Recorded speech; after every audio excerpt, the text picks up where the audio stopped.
The Supreme Court justice who had become the most hated man in conservative America arrived at Barry Goldwater's Senate office on a bitter December evening in 1964, carrying with him secrets that would test every principle both men held sacred. Earl Warren's presence in the Republican wing of the Capitol building was so unprecedented that even veteran Senate staff stopped to stare as the Chief Justice walked past their desks, his face bearing the weight of knowledge that no American should have to carry. "Senator Goldwater," Warren said as he settled into the chair across from Goldwater's desk. "I'm here because I need the help of someone whose integrity is beyond question. Even if we disagree on everything else, what I'm about to share with you concerns the very survival of constitutional government in America." 3 weeks had passed since Goldwater's crushing defeat in the presidential election, but the Arizona senator's political loss paled in comparison to the constitutional crisis that Warren was about to reveal. Think the Warren Commission told the whole truth about JFK's assassination? Think again. Subscribe and hit that notification bell, because what Chief Justice Warren revealed to Goldwater will shatter everything you believe about Dallas. Tell me in the comments, how far should government go to protect dangerous truths? Let's uncover the secrets they buried. Barry Goldwater had spent his career as Earl Warren's ideological opposite, opposing the Supreme Court's liberal activism and Warren's expansive interpretation of federal constitutional power. The Chief Justice represented everything Goldwater opposed about modern American governance, judicial overreach, federal supremacy, and the abandonment of constitutional limits on government authority. Their meeting was so politically impossible that Warren had requested it through back channels that ensured complete secrecy. Yet here sat the Chief Justice in Goldwater's office, seeking help from his greatest conservative critic on a matter so sensitive that it transcended partisan politics and ideological differences. Warren's famous Warren Commission had issued its final report on President Kennedy's assassination just 2 months earlier, concluding that Lee Harvey Oswald had acted alone in killing the president. Now, Warren was suggesting that the investigation had been compromised in ways that threatened the foundations of American democracy. "Chief Justice," Goldwater said carefully, "I must admit I'm surprised by your visit. Our differences on constitutional interpretation are well known, and I'm curious why you would seek my counsel on any matter." Warren's response revealed the depth of his desperation and the magnitude of the crisis he faced. "Senator, precisely because of our differences, I need your perspective on a situation that challenges everything both of us believe about constitutional governance." The Warren Commission was not the independent investigation that the American people deserve, and the implications go far beyond the assassination itself. Goldwater felt a chill run down his spine. Warren was suggesting that the official investigation into President Kennedy's murder had been manipulated, that the conclusions reached by the commission were not based solely on evidence and testimony, but on political considerations that served interests other than truth and justice. "What are you telling me, Chief Justice?" Warren pulled out a briefcase that contained documents Goldwater would later wish he had never seen. "I'm telling you that multiple government agencies interfered with our investigation, that critical evidence was withheld from the commission, and that political pressure was applied to ensure our conclusions served national security interests rather than historical accuracy." The first document Warren showed Goldwater was a memorandum from FBI Director J. Edgar Hoover to the Warren Commission, dated just 1 week after the assassination. The memo outlined what Hoover called information parameters for the Commission's investigation guidelines that effectively predetermined which evidence could be considered and which conclusions would be acceptable to national security agencies. The Commission's mandate, Hoover's memo stated, must be balanced against the imperative of maintaining public confidence in government institutions and avoiding disclosures that might compromise ongoing intelligence operations or damage relationships with allied governments. Goldwater read the memo with growing alarm. "Chief Justice, this suggests that the FBI was telling your commission what conclusions it could reach before the investigation had even begun." Warren nodded grimly. "That memo was just the beginning, Senator. Over the 10 months of our investigation, we faced constant pressure from intelligence agencies, the Pentagon, the State Department, and the White House to avoid pursuing certain lines of inquiry that might reveal embarrassing or dangerous information. The second document was even more disturbing, a classified CIA memo outlining what the agency called operational constraints on the Warren Commission's investigation. The memo detailed intelligence sources and methods that could not be revealed, foreign relationships that could not be compromised, and domestic programs that could not be exposed, even if they might contain relevant information about the assassination. Senator, Warren continued, we were investigating the murder of a president, but we were told there were dozens of areas we could not examine because they might compromise national security. How can you conduct a thorough investigation when entire categories of evidence are declared off limits from the beginning? Goldwater studied the CIA memo, recognizing that it represented a fundamental contradiction between the demands of democratic accountability and the requirements of national security. Chief Justice, are you telling me that the Commission was prevented from examining evidence that might have led to different conclusions about the assassination? I'm telling you that we were never allowed to see all the evidence, Warren replied. Critical files were withheld, key witnesses were declared unavailable for security reasons, and potential lines of investigation were terminated before they could be completed. We issued our conclusions based on the evidence we were permitted to examine, not on all the evidence that existed. The implications were staggering.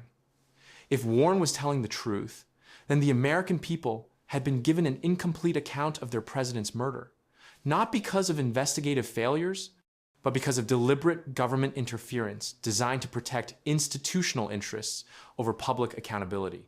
Warren showed Goldwater a third document that revealed the full scope of the manipulation he had encountered.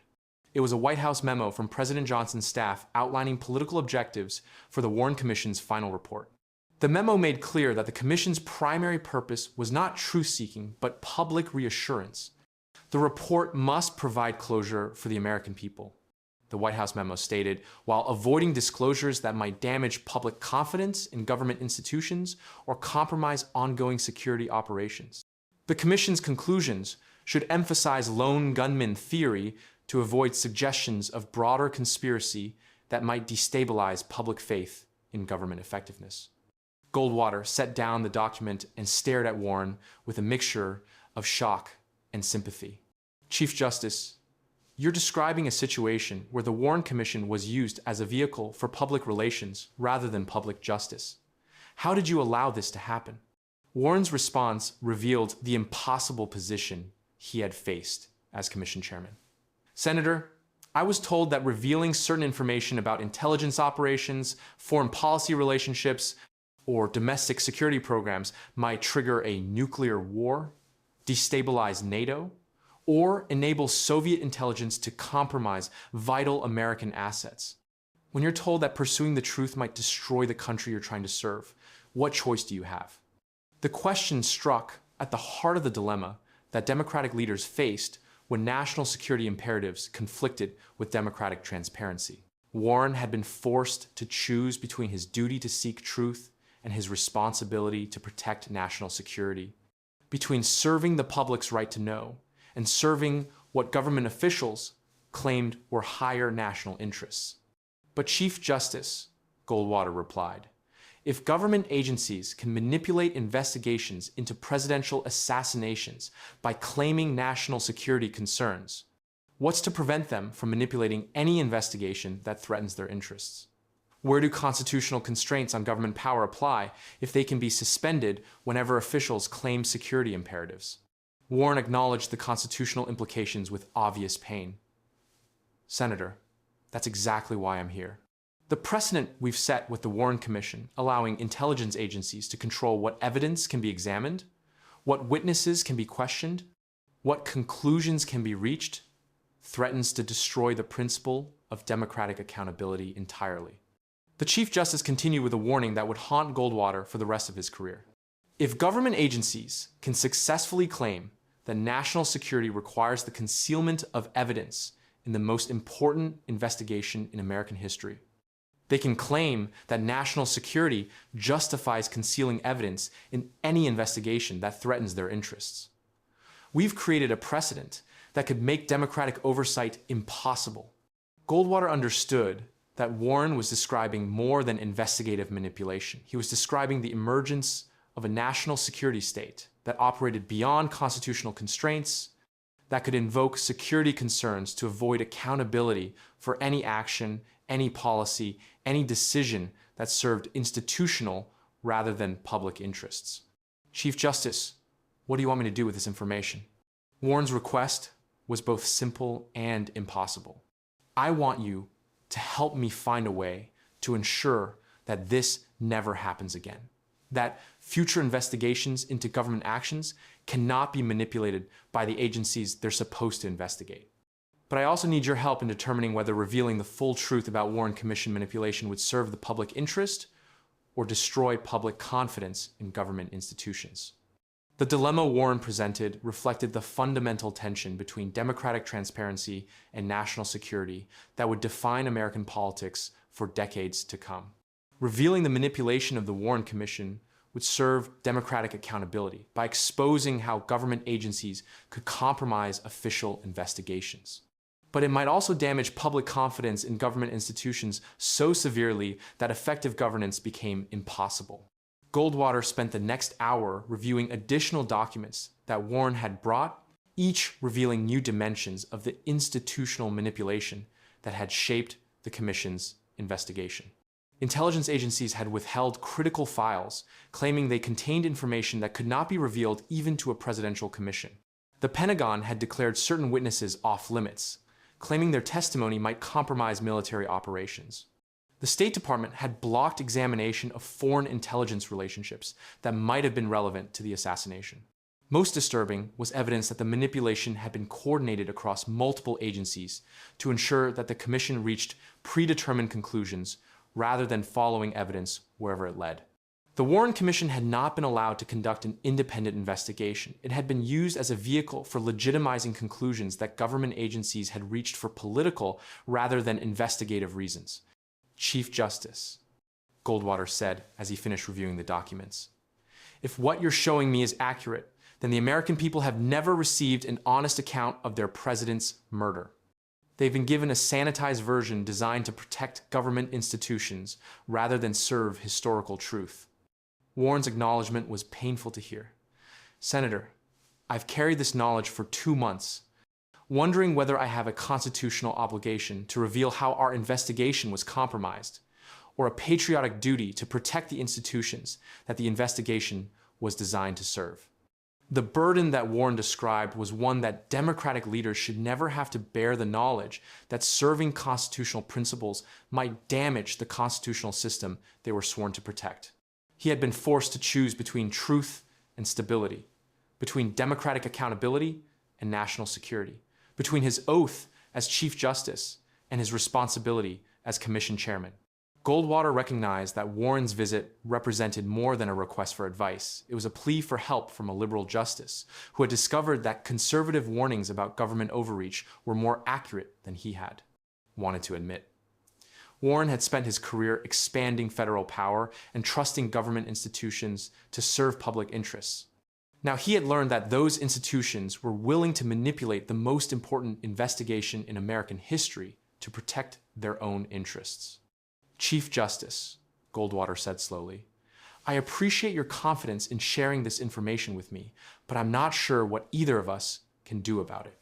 If we reveal how the Warren Commission was manipulated, we'll be accused of promoting conspiracy theories and undermining public confidence in government institutions. If we remain silent, we're complicit in covering up the manipulation of democratic processes. Warren understood the political impossibility of his situation, but he also understood the constitutional necessity of addressing it. Senator, I'm not asking you to help me expose what happened to the Warren Commission. I'm asking you to help me prevent it from happening again. The request reflected Warren's recognition that constitutional principles required bipartisan protection, that liberal and conservative leaders needed to work together to preserve democratic accountability even when they disagreed on everything else.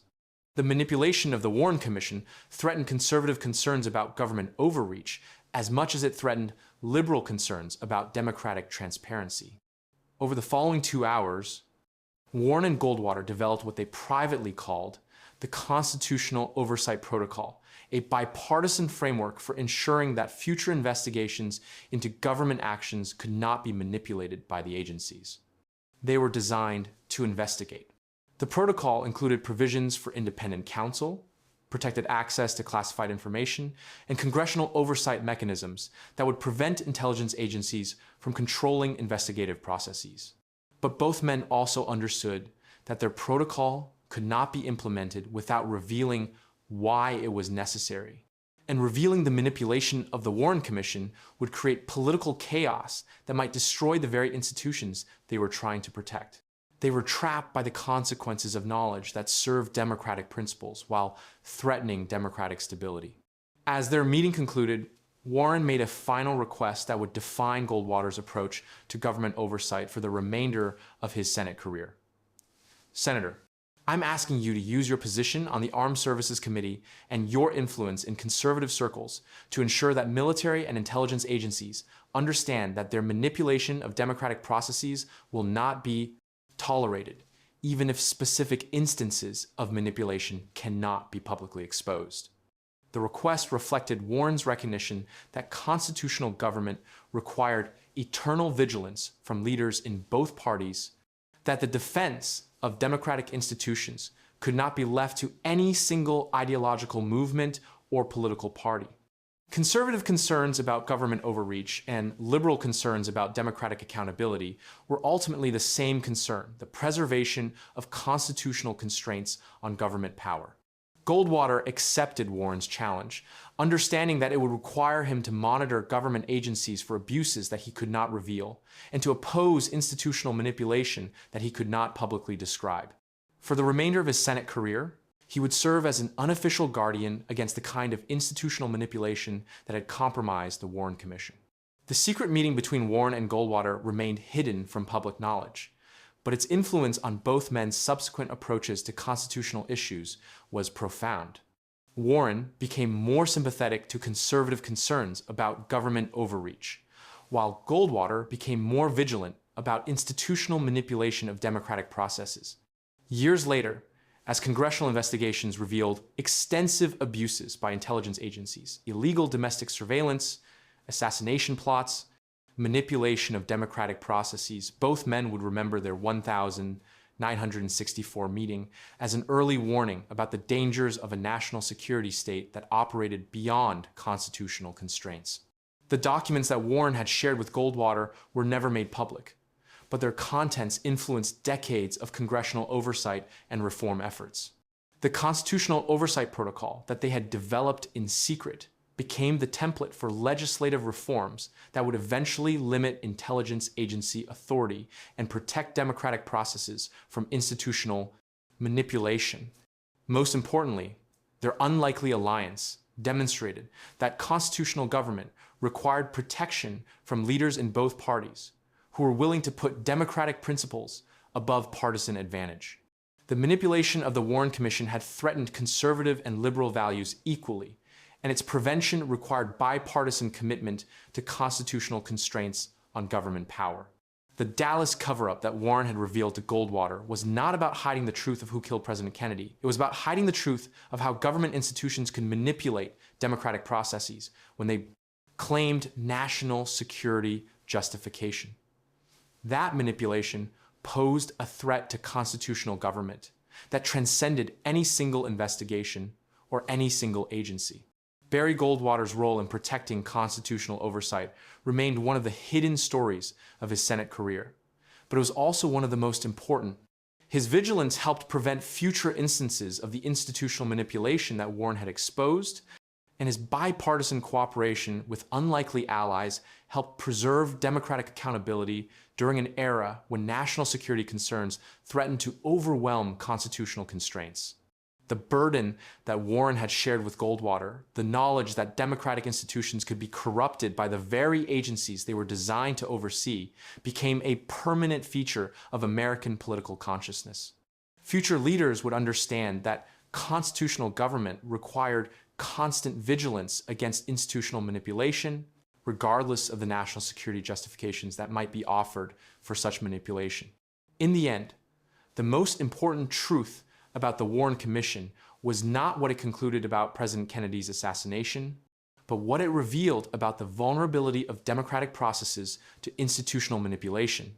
That vulnerability could only be addressed through bipartisan commitment to constitutional principles that transcended partisan politics and ideological differences.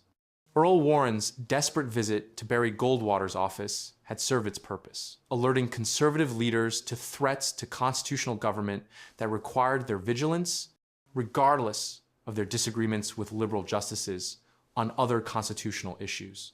The alliance they formed in secret would help preserve democratic accountability for generations of Americans who would never know how close they had come to losing it.